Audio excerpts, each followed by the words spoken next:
Hello and welcome to episode 7 of the ND Academy podcast, season 2. I need to hold my hands up. I missed out on last week's episode. First week back home from Bali and had absolutely nothing organised for it.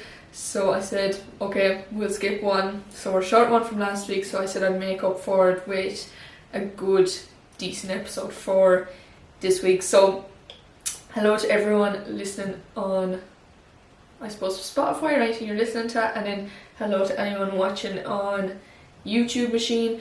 Do you know what, recording them on YouTube, I find it very hard now to just stare directly at the camera now to talk for the podcast, because do you know, you're just blabbering away, I'm just kind of going all over the shop. So when I'm recording it now for the camera, I'm never really looking at the camera. But anyways, we move. I only feel like I do that when I'm like recording a video for like TikTok or Instagram, but I think it'd be a fair long time just staring now at camera. Now I'm staring at it and now I'm doing it. But right, let's just get into it because I'm rambling now. So today what I'm going to talk about is four mistakes that I have made when it comes to fat loss, because I don't want anyone else to make the same mistakes as me, so it might help someone from not doing the same as I did, which means they're going to be able to progress far quicker with their weight loss journey. So we're just going to dive right in. First one is healthy eating. So when I started my weight loss / fat loss journey, I always had it in my head that you had to eat extremely healthy stuff. So anytime I got it in my head that, right, I'm going to lose weight, first thing I would do is go down to shop and buy a heap of fruit and a heap of yogurt. Like, they would be my two things. Sorry, I never put my phone on silent. So they would be my two things that I'd go down and pick up, come home, eat banana, would sit there and be like, oh, I'm still hungry, go out and grab an apple, go out and grab a yogurt and grapes, and I was never filling myself up. Nor was I satisfied, because I wanted something else, but I just saw it as not healthy, so I wouldn't do it. So when it comes to this idea of healthy eating, it does not exist. If you want to make your weight loss journey sustainable, you need to make sure you're including foods that you enjoy, because at the end of the day, you have to think of it this way. When you go back to what you'd call normal eating, where you're going to eat these things again, how are you going to cope with, how are you going to maintain the progress that you've made if you don't know how to add these foods back in and you see them as bad and you have a bad label on them as well? So you'll nearly feel a sense of guilt every time you go and eat those foods. So we just need to cut that out from the get-go. If you're starting from the get-go and you're completely new to it, or you're in a position where you maybe find yourself doing that now, I would kind of stop it and nip it in the bud straight away, because as I said, at what point do you go back eating foods you enjoy again? And you're just going to be miserable trying to stick to it as well. And that's why, like, dieting just would be horrible then, like, you know. And that's why people don't really want to get started, because they're just pushing on the long finger, because they think they're going to have to start cutting out and restricting everything. So really just make sure you are including foods that you enjoy. I would say a good 80 to 20% kind of rule. 80% solid nutrient dense, and thinking of nutrients, because nutrients keep you full, they're going to give you energy. At the end of the day, you could lose weight eating Kinder Bueno bars every single day, so long as you're in a calorie deficit. But think of how shit you'd feel. Your stomach would be in shit. There's no way you'd want to get up and go to a gym, but it could be done, but you just wouldn't feel 100%. And there's more to weight loss when it comes to eating foods that are high in nutrients, because it's going to help with your immune system, it's going to help with a lot of things, so you have to think of it kind of that way as well. And you can look at the 80 to 20% rule on a daily basis or on a weekly basis. So for some people, when I say some people, I say me, I love something sweet in the evening, so I'll include a bar of chocolate every single evening, because I know then it makes it sustainable for me. I'm not thinking, oh god, I can't have them now for the next couple of weeks. So make sure you are factoring in foods that you genuinely enjoy. Second one then is a calorie deficit. So first thing I done when I had got over the hype of the whole healthy eating thing and realised that wasn't working for me, my next approach was a calorie deficit. Downloaded MyFitnessPal, popped in all my details. MyFitnessPal gave me 1,200 calories. So I was like, grand, let's crack on with that. And I will say, if you saw the meals, and I wouldn't even call them meals because they weren't meals, but if you saw what I was eating on a day-to-day basis, it was shocking. It wasn't even, like, if you think of the size of a lunchbox, it wasn't even half the lunchbox. And what I'd try to do is I'd eat it ridiculously slow because I'd be so hungry that I'm like, if I just keep dragging this out, chewing for fucking eating a meal for about 50 minutes to try feel somewhat satisfied from it, and it was just so tiny, it was ridiculous.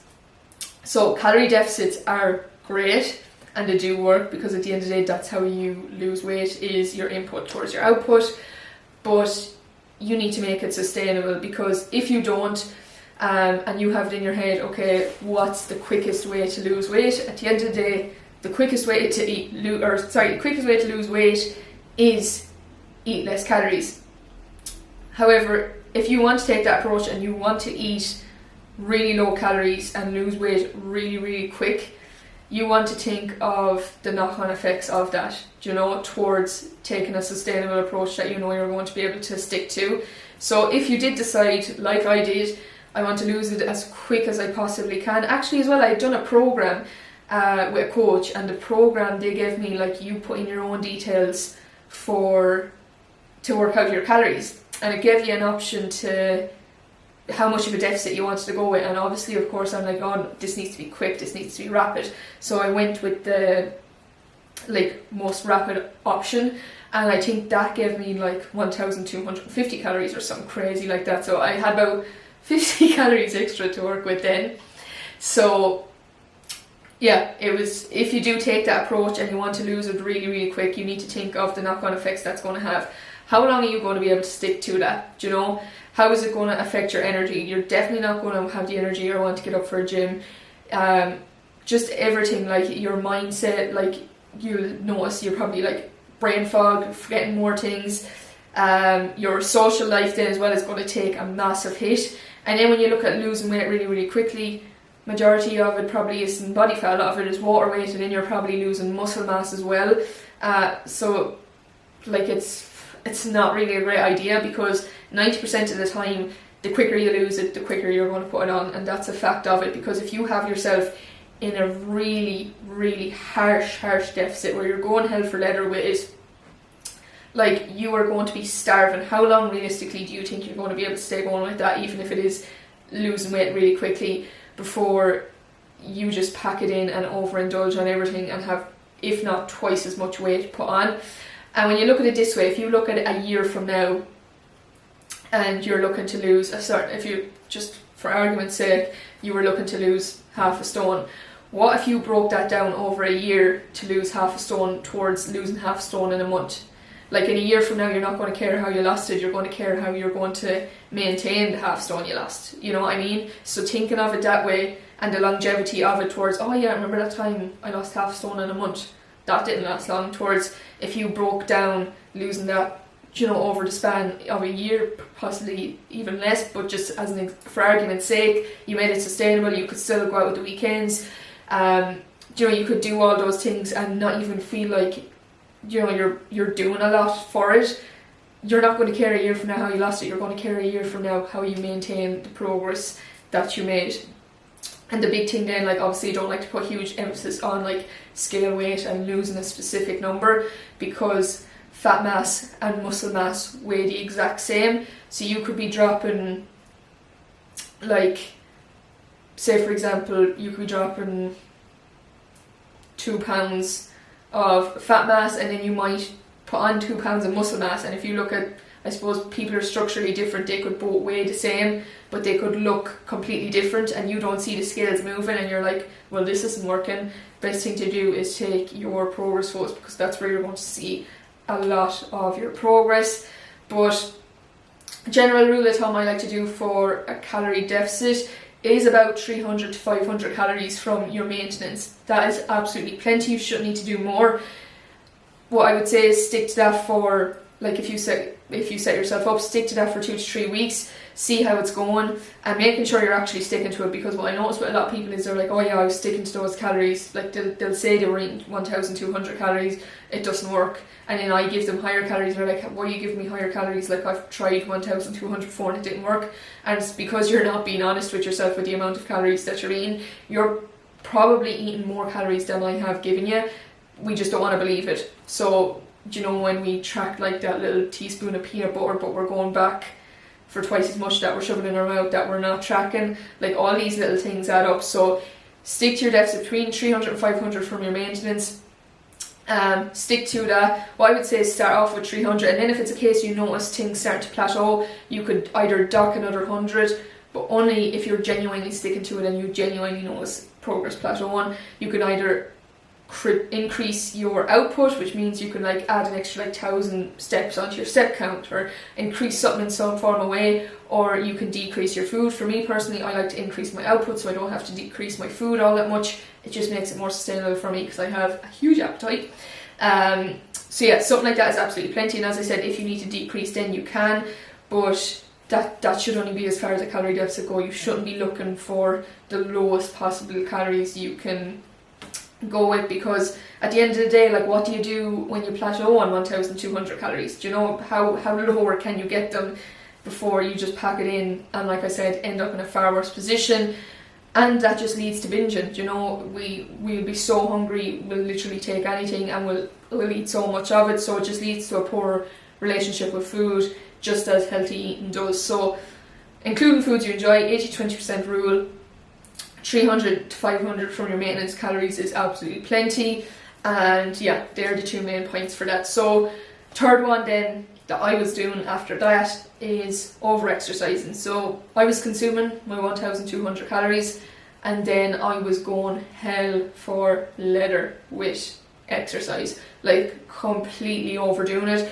I remember the first thing I was doing, because I didn't really know much about the gym, and it scared the life out of me to even think about stepping foot into a gym. Like, I just wouldn't have the confidence to go in. So what I used to do was out walking and out jogging. Like, they were the two things I was doing, and I couldn't jog. So I was using what's the name of that app? Something to 5k, Couch to 5k? I was using that anyways, and I was trying to jog as much as I could, doing different things like that, like trying to look up like YouTube workouts, which are mostly like HIIT workouts. And then I was growing to hating exercising because I just wasn't enjoying it. Like, you know, with high intensity exercise, it was just, there was so much going on. I was like, oh my god, like, this is just a ridiculous effort. And I was doing so much of it that I was just burning myself out, that I was hating it twice as much. So with exercise, recovery is just as important as the exercise itself, and you need to keep a good balance of both. You need to make sure you're including a form of exercise that you genuinely enjoy. For me, it's walking and resistance training, because walking, it's nice, it's light, it doesn't take up too much, and it's a great way to start in some output. And people kind of get that confused and think maybe they should be jogging, doing this or that or the other. If walking helps and you're not like completely fatigued from it, and it's able to increase your output, like, it is a great tool to use. Resistance training then as well, I really enjoy that. So I make sure you are including a form of exercise that you enjoy. You're taking into consideration your rest days as well, because they're just as important as the days you exercise on. I'd say like between 3 and 5 days, like 5 days would be pushing it. For me at the moment anyways, I'm training 4 days per week. But like, this is all going to depend on your week, your work week, how busy you are, and how much you can actually realistically fit in for yourself as well. Because sometimes we can get the idea of going 0 to 100. For me, like, it was jogging nearly 7 days a week. So find your sweet spot. Like, if you're not exercising at all at the moment, I would say maybe include 2 days this week. Do something. Maybe it's getting out for a walk. Maybe it's going into the gym or doing a home workout, whatever it is. Start off with 2, find your feet with it. If you feel like you could fit in a third one, go for it. If you feel like you could fit in a fourth one, go for it. Spread them out across the week as much as you possibly can, and include, like I said, a form of exercise that you enjoy, and try different ones and see what's going to suit you best. if you're kind of getting new to the gym, I would say maybe, you could take the approach of starting off with home workouts, and then when you kind of feel comfortable with different exercises and doing them at home, you could then progress onto the gym. And then with the gym as well, like having some form of coach or someone in your corner to help you get comfortable with it if you are completely new to it. Last one then is, I suppose, social media in itself, and this was another thing as well. So I'm here, like I'm looking up coaches, online coaches, I'm taking all their advice on board, and if you try to take everyone's advice on board, you may as well just sit at home and drink water, because everyone's going to tell you you're doing something wrong.